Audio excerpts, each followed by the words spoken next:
spread, how vulnerable will you find this age group, this demographic in particular, as far as the students are concerned, to return to the physical classrooms for even for exams?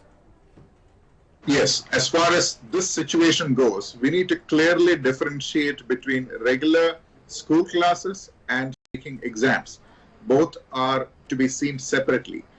If a child sits in a classroom for several hours and engages in sports together and sits in a crowded classroom for about 6 or 7 hours, yes, definitely there is a chance of spread when there is a surge.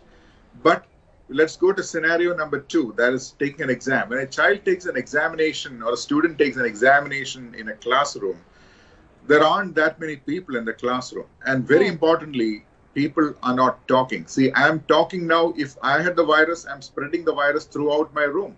But if a child is wearing a mask and is not talking and is only sitting in a room for 2.5 hours in a day, it is not considered to be a high-risk behavior, especially if that room is open. So we must clearly differentiate between classroom, regular classwork as from examinations. My understanding is the discussion is purely about whether the child can take an examination. Personally, I do not see a risk at all if these protocols are followed, and we already know that these protocols have been followed successfully when model examinations have been held. So children do behave responsibly, particularly in that age segment. Children are very well aware, and to sit through an examination, medically speaking, I see it as a low-risk activity, considering it's only 5 days and 2.5 hours in a day.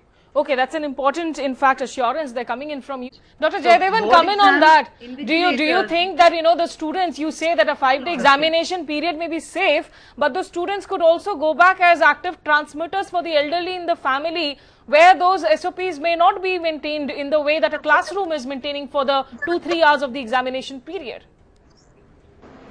Well, this is about whether children are transmitters of the disease. Now, this, as I mentioned, I presented 2 scenarios. One is regular classwork with a regular school, and the second scenario is exams. As far as exams go, very little risk. In terms of during exams, where does the risk lie? It lies outside the classroom. When children tend to mingle, if children hang out in groups after the exam, when they meet their friends after a long time, that is the time when there can be virus, but definitely not in the examination hall. But as far as the other situation goes, when the child sits in a classroom along with other children in regular classes, yes, there's a risk of spread if they sit together for several hours in congested classrooms and talk. Now, as far as teachers go, I've often lobbied for vaccinations to be given on priority basis with teachers, because teachers tend to be exposed to the virus as much. And as far as the child goes, the risk of death is almost zero. When I say almost zero, it's about 1 in 50,000 if they get an infection. But for a teacher who could be in her 40s or his 50s, that risk is substantial. So we ought to think of vaccination of all the teachers, at least offer it to them if they're willing, and if they feel they should take it, they should get the opportunity, because this pandemic is here for a long time and schools can't be closed forever. So for whatever limited activity that is permitted in schools, I think the teachers will get exposed. So therefore, they should be vaccinated on a priority basis.